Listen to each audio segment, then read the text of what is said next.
What's up, everybody? It is a beautiful Monday afternoon. I just left the shop a couple minutes ago, heading home.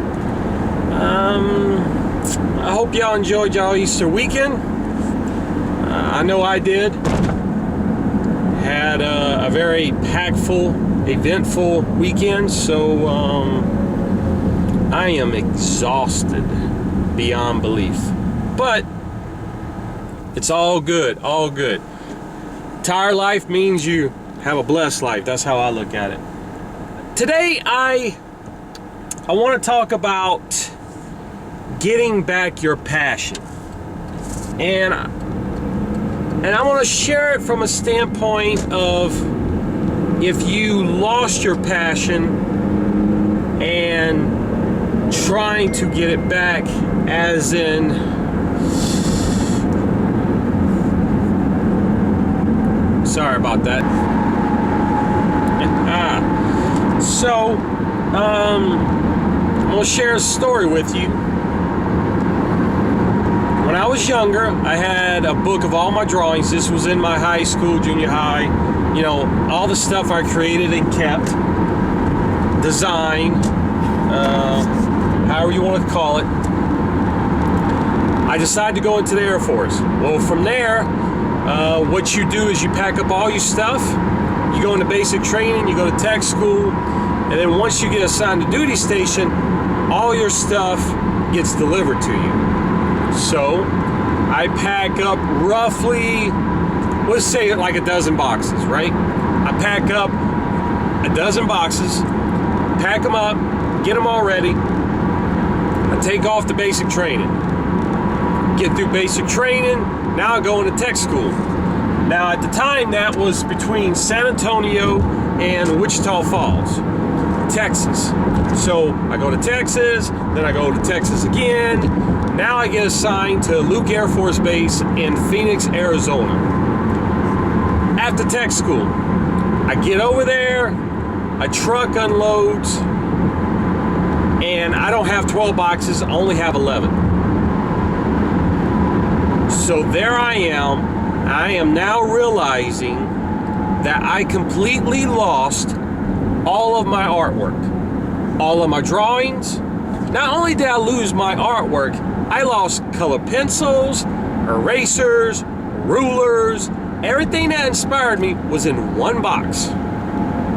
Now, I don't know if it was the movers, I don't know if it was Air Force storage, or for what, but I completely lost everything. And when I say that impacted me, oh my God.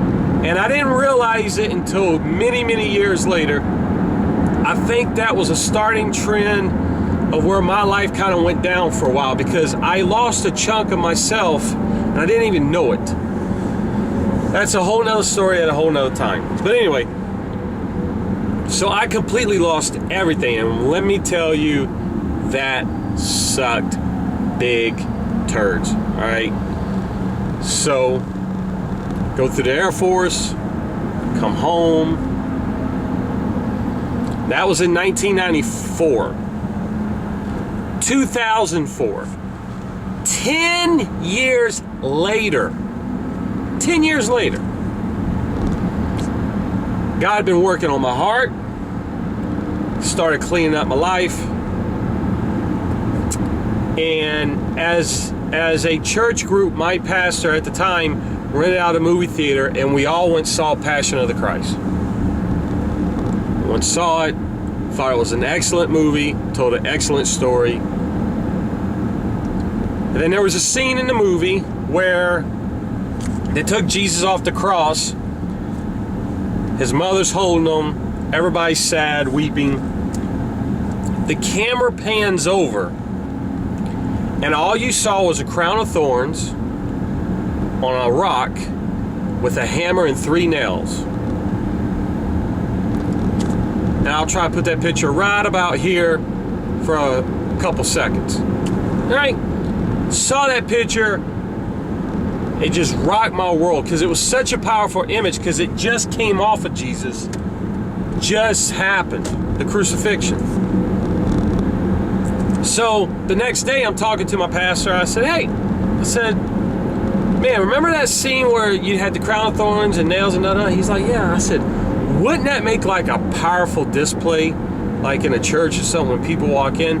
And I'm talking to him as in, you know what?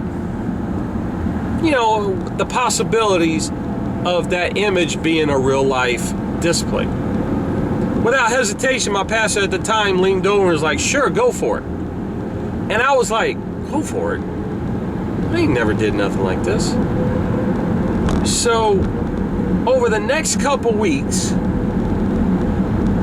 I researched, I started diving in, because at this point I was motivated to try to pull this off. I built a wooden cabinet, plexiglass around it. I found a florist in Baton Rouge, Louisiana, because at the time I was living in South Louisiana when I came home. They had a crown of thorns, fresh. It was green, it was beautiful, it was perfect. I found a hammer that I kind of made look rugged, like an old school hammer, and then I found some clay and made 3 nails. I sculpted it, made a head on it. I kind of brushed it up using an old school grinder wheel.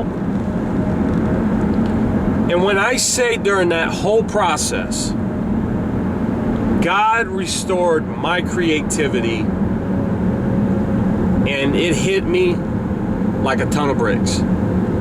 I started having visions again. I started having this creative hunger again. Because when I tell you, when I lost all my stuff, and again, I lost artwork all the way down to erasers. I didn't even have my tools. But when I lost all of it, it put such a bad taste in my mouth, I never looked at it again. I never looked at anything creative again, never looked at nothing. But when this took place, and I made that display for church, and I'm going to try to start scrolling some pictures down below. And forgive me, these pictures here, they were done before the digital age really took place. So just bear with me. But that moment did a lot for me. And I started getting that hunger back, that taste. Because for me, creating something creates such a high. And it's like the only time I truly have peace in my life is that moment when you see things come to life. And I love it.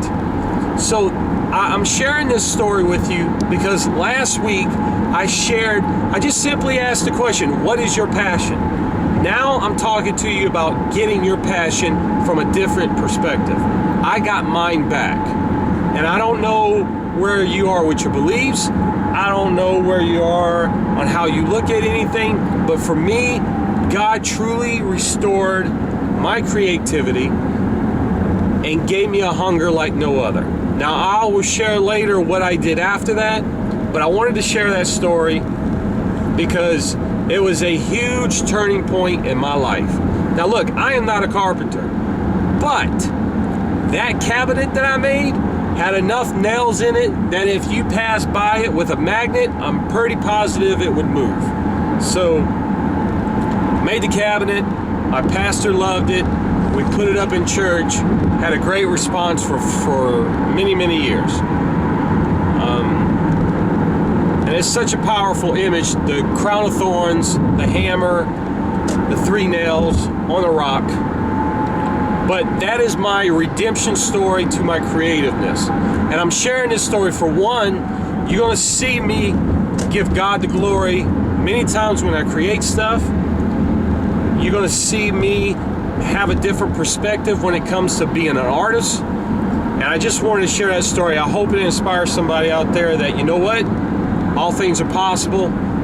And I completely 100% give God the glory. And that is why I do what I do for church. This is why I do what I do to try to be more of a blessing to people. Because there's a part of me, and I've had people tell me, man, you need to branch out on your own. You can make a ton of money. You know what? That is probably true. I've had a lot of feedback in that area. But at the end of the day, when you're being a blessing and using what God gave you back to inspire others, it's totally worth more money. The money will come. I'm certain of it. I have a blessed life. Of course, who wouldn't want a little bit more money in their life? But it is what it is. So, yeah, that's my redemption story on my creativeness. So, next, I'm probably, what I'm thinking about doing is Message Mondays. Every Monday, have a mini message sharing things of your passion, sharing how to approach it, how to move forward. It's just going to be passion related. So there you go. Hope you enjoyed it. On my way home right now. I am tired. But yeah. Be cool, be safe, tie your shoes. And remember, always live your passion. Peace.